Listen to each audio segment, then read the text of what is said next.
This week on the 1044, we're driving Peterbilt's new medium-duty lineup.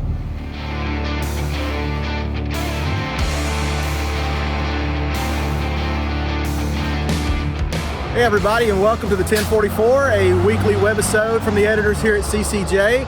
I'm CCJ Chief Editor Jason Cannon, and we are back with episodes of the 1044 after a brief spring break. A lot of your great serials, they go on hiatus every once in a while. Stranger Things, Cobra Kai, we put us right in line with those guys.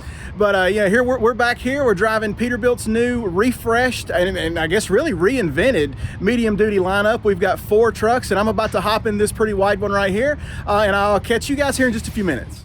Peterbilt's been in the medium duty game since 1995, but these 4 models are the first significant updates to the lineup. Pete's really going after the pickup and delivery and rental and leasing markets with at least 2 of the new models, specifically the Model 535 and the Model 536. Pickup and delivery and rental and leasing make up about 69% of the medium-duty market. These trucks spend a lot of time in urban environments, but here's Phil Hall, Peterbilt's medium-duty product manager, to tell us how the company isn't sacrificing durability. One of the things that, from a durability side that we're very proud of is that our stainless steel grill mesh, right? Because no matter where you're going in the city or on the highway or a construction site, you're going to get road debris kicking up and hitting the ground, and we want to protect that vital engine component. So it's really durable and tough. I mean, you do that with the composite grill screens, they're going to crack and break, and over time with plastic, as you know, with the UV rays, outgassing and everything else, that plastic tends to fade, get chalky, become very brittle. You don't have to worry about that with a Peterbilt, right? The exterior of these trucks are distinctly Peterbilt. The grille, the bumper profile, you know a Peterbilt when you see one, and the new line is no different. Among the improvements made to the exterior are a new, more powerful headlamp design. Here's Phil with more. Regarding the headlights, it's a halogen headlight, a high-performing headlight. Now I want to tell you, we looked at the lighting studies in the light tunnel, so when they do the validation testing for these headlights, right? They have a light tunnel in Germany. It's about a quarter mile long, and they shine the light down. And I saw the video and I saw the photographs, and I was like, "We're doing an LED headlight? Are you serious?" Because there's a distinct, crisp line, the horizontal and the vertical planes, and I'm like, "That's an LED, right?" He's like, "No, it's our new halogen light." I'm like, "How were you able to do that?" He's like, "We did a lot of engineering in the parabolas in the light physics, in the shape and geometry behind it. It's all in the reflectors. So any high performance headlights, it's not necessarily the bulb, it's all within the reflectors and how they're engineered, how the angles and everything works, because that light is magnified and compounded and then it projects out, right?"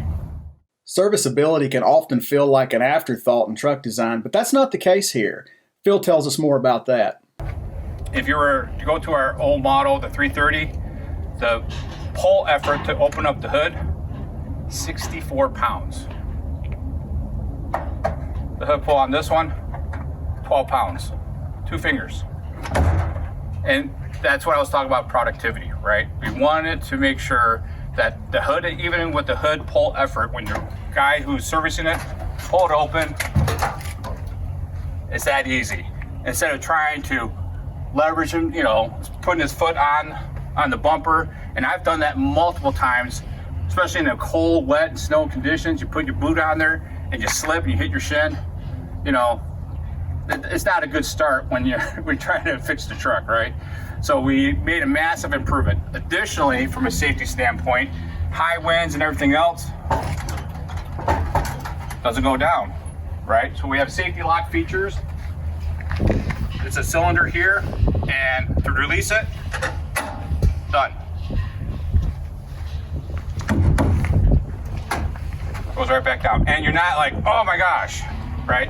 Because I have a bad back. I got a slip disc into my back. I feel no pain or effort in your lower back. The new medium-duty cab is 8 inches wider, and it's about 6.5 inches longer than the current model. There's also a couple of roof options to accommodate various vocational needs. Phil has all the details there. We have the curved roof, and if you see that Terex truck right there, that's the flat roof, right? Now, That flat roof was specifically designed for overhead equipment. For that equipment boom, they had that clearance for their strobe lights, marker lights, and whatever they needed to have on top, horns and all that.